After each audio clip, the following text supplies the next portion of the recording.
In this tutorial, we are going to talk about the shapebuilder tool. Shapebuilder tool is an excellent tool of Illustrator, and it works in a similar fashion, or you can say it does the same task as Pathfinder, but a little differently. So here we have a composition where it's quite evident that you see some geometric shapes overlapping each other, and they are forming a spoon, fork and a knife, and we are going to all three of them.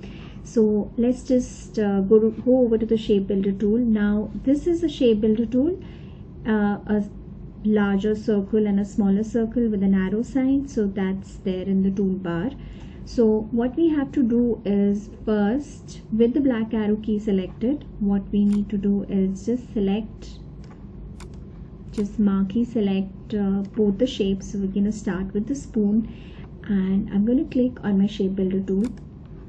Now the moment I go inside, you will see a change in the shading of the spoon. So you can see there's a shading to it, and there is a plus sign on my cursor. So it's kind of evaluating or saying that it's going to unite a certain shape.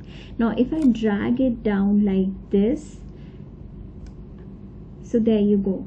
So what shapebuilder actually does is it unites 2-3 shapes together, but provided that all of them are selected together. Like suppose if I take my direct selection tool and if I just select this and then use my shapebuilder tool expecting it to kind of do something for me, it will not, because it will not identify what has to be done, what not has to be done. So what it basically, the functionality works like this. So I will go over to the fork and we'll try to improvise this.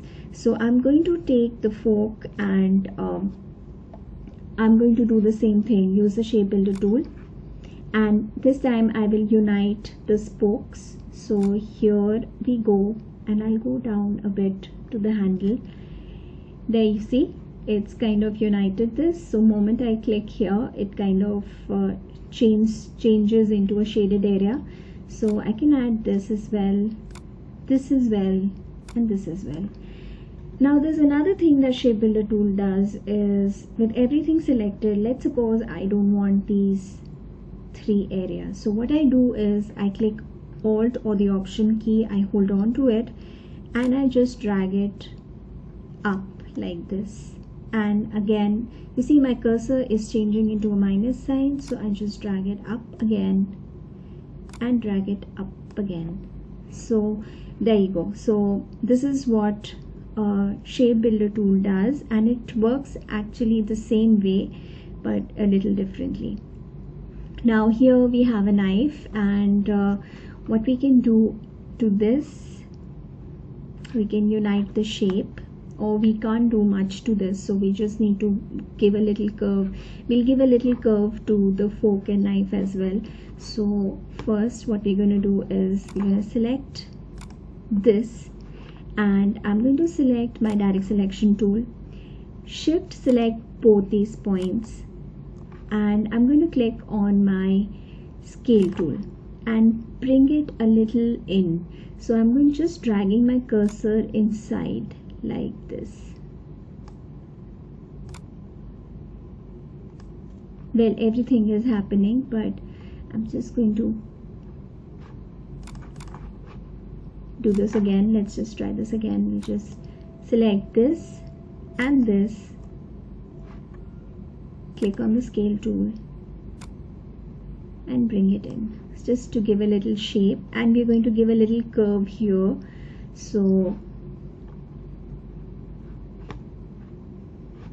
I'll use my direct selection tool again, and I'll select these 2 points and just bring a curve like this. So this comes out of practice, but it's a good exercise, and we can color the spoon. We can color the spoon, let's say orange, and I'll do a little the same thing over here as well. So will first select these 2 points.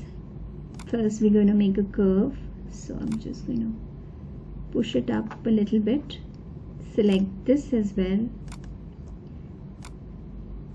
and there you go. This is what it does, but You have to be very careful while doing it. So just select it and push it up again. You can always bring these 2 points inside by clicking on the scale tool and just dragging your cursor a little in. So it does it from both ends, and it kind of, you don't have to really work so hard on this. As well as I'm going to push this as well. Push it a little in. So I'll use my scale tool again and just drag this a little bit inside, and I'll do the same thing to this. Just in my direct selection tool, select both these points, and remember to use your scale tool and just push it a little in like this. Well, you can always use your anchor point tool, just make a curve. So it's like, you can do anything once you have created a nice shape of the fork. So just we'll change the color, and nothing much to do over here. So I'm just going to use my direct selection tool, select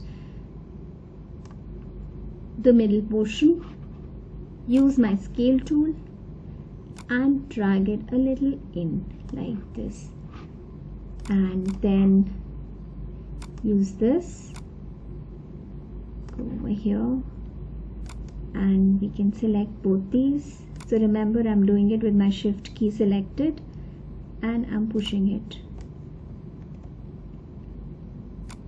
inside. So here everything is got selected, and what we do is we undo it by clicking Ctrl Z. So we're going to try it again. Just select this point and this point, and just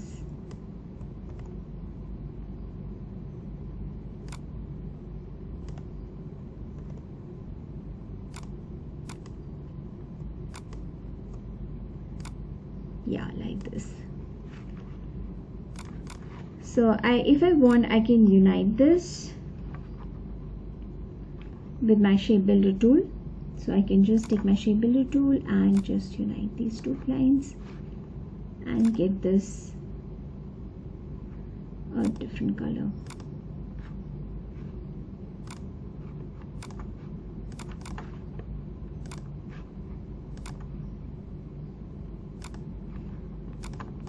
So there you go. So I think what you need to do is practice this, use this as an exercise, and this would be available to you. So just work around it, and it's a very good exercise to kind of practice shape builder tool, and it'll further help you to make your flats and your fashion illustrations.